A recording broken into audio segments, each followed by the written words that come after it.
These passengers are being made familiar with the emergency procedures on their aircraft.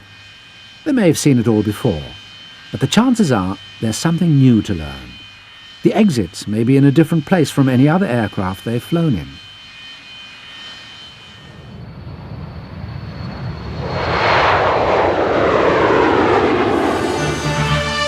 Cinemas and theatres too have signs to guide their audiences smoothly to the exits. In the same way, guests staying in hotels have warning notices and escape routes posted in their rooms to guide them to safety in the event of a fire.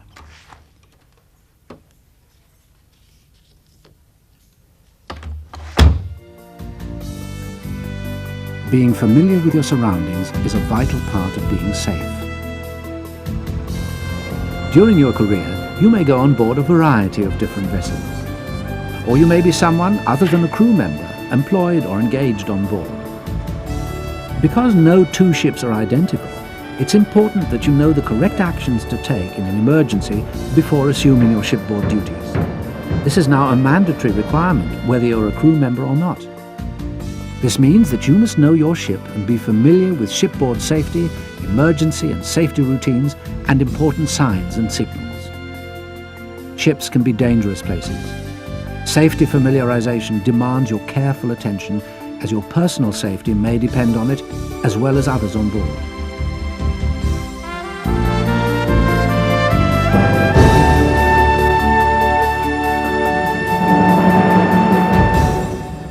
In some companies, you may be given basic safety training before you join your ship. And once you've joined a ship, you may be handed a safety checklist to follow. The master may delegate someone to familiarize you with company safety regulations, alarm signals, and your own personal safety routine in a language you can understand. On some ships, you may be given additional safety information. You should then use the safety checklist to familiarize yourself with each item. Somebody may be assigned to accompany you. In particular, make sure you know where your muster station is, where your life jacket is located and how to don it correctly, and which is your lifeboat, remembering that you may have to find your way there in the dark. You will come to deck 8, which is the embarkation deck, and the lifeboat will be lowered from deck 9 to deck 8 before you embark, and you will embark it when it's bowsed in on deck 8. You may also have special duties in an emergency, such as closing doors, switching off equipment, or warning others. To close it, just press the button marked close. They allow ringing. Familiarize yourself with your personal emergency routine until you're absolutely certain you know what to do. Take your time and don't leave anything out. If you're not sure, ask. Yes, just round to the left and then straight on. Okay, thank you.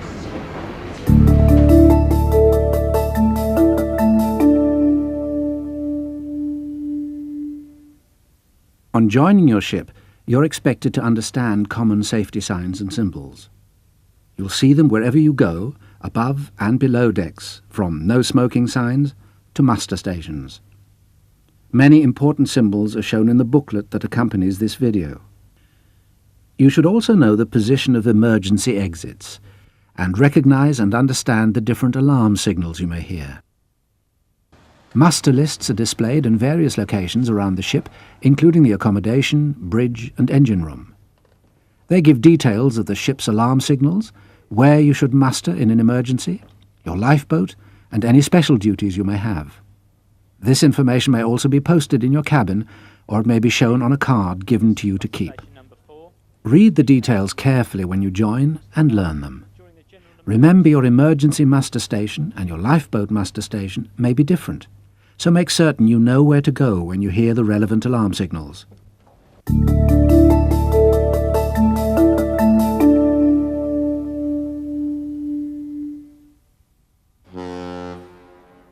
The most important signal is the general emergency alarm.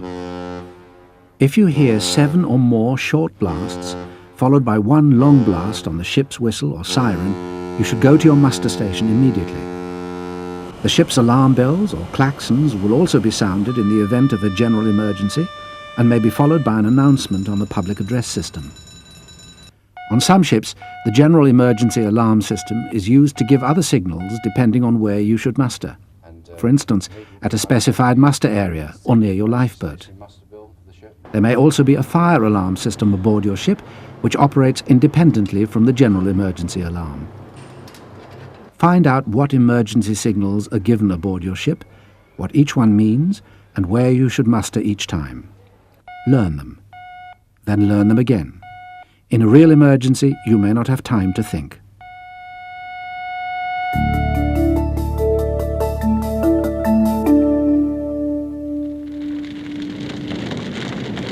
If you find a fire or see smoke, you should raise the alarm. Then inform the bridge. Stay calm. Keep what you say simple, giving just the basic information. Bridge second, mate. Fire in deck 8 galley. Okay, close the fire doors, evacuate. Unless the fire is small and localized, never tackle the blaze on your own.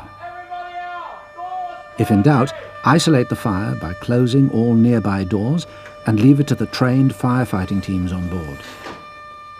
Throughout the ship, there are portable fire extinguishers. You should know their type and location.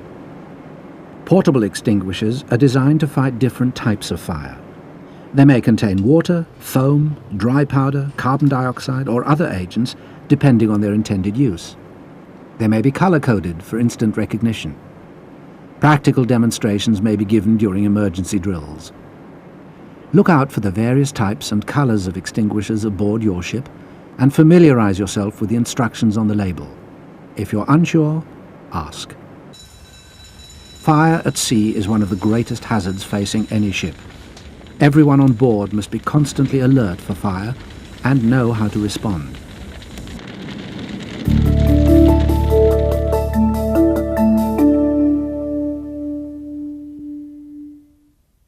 During drills and emergencies, you will have to don your life jacket.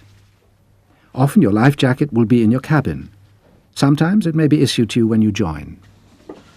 Life jackets come in many different designs. Find out where your life jacket is located and practice putting it on. There may also be additional life jackets on board. These are often stored in large labelled boxes or lockers near the lifeboats. Look out for posters in the accommodation showing the correct way to don your own type of life jacket.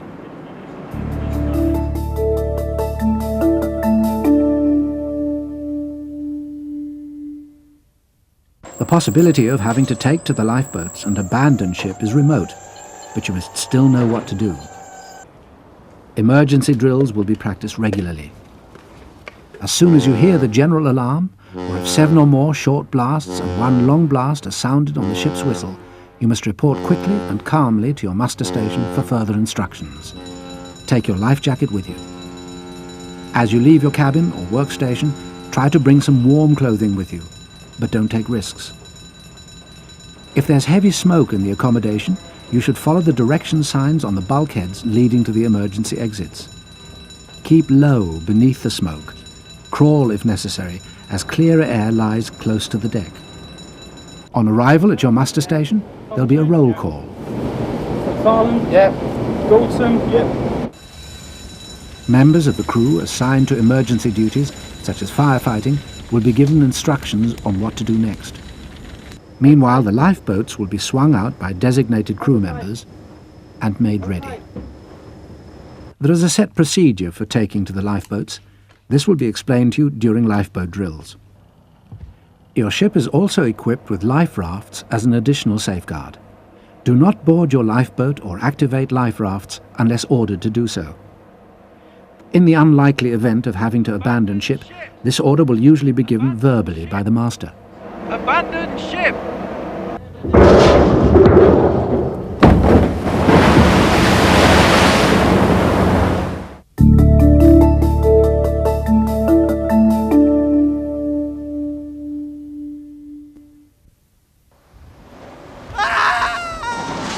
If you see somebody fall overboard, shout, "Man overboard," and throw the nearest lifebuoy over the side. Man overboard! Man overboard! Raise the alarm, but above all, make sure the bridge is informed immediately. The officer there can release a smoke float which will give the ship a marker to steer towards. You can help by keeping your eyes on the person in the water and keep looking until told otherwise. While the ship is manoeuvring, the crew will be called to their muster stations. The master or officer of the watch will take charge. This, like every emergency, calls for quick, decisive action.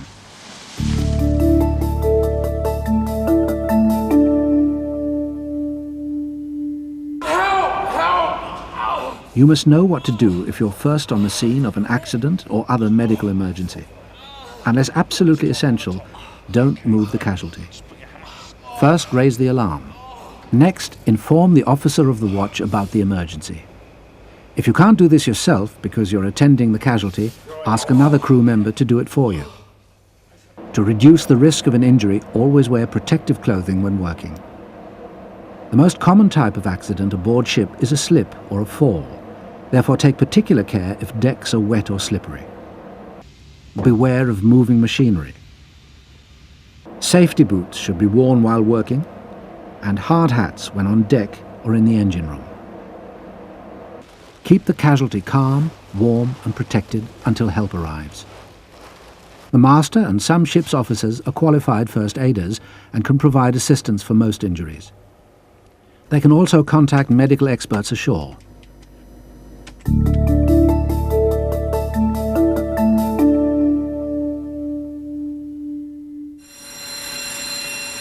As a precaution against flooding, ships are constructed with watertight bulkheads. Any opening in a watertight bulkhead is fitted with a watertight door. Sliding type doors are the most common. Closing the door triggers an alarm.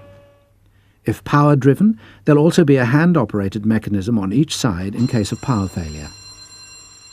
Watertight doors should remain closed at sea and should not be opened without permission from a senior officer. Weathertight doors have a different purpose and are designed to keep out wind, sea and spray. Many external doors are of this type.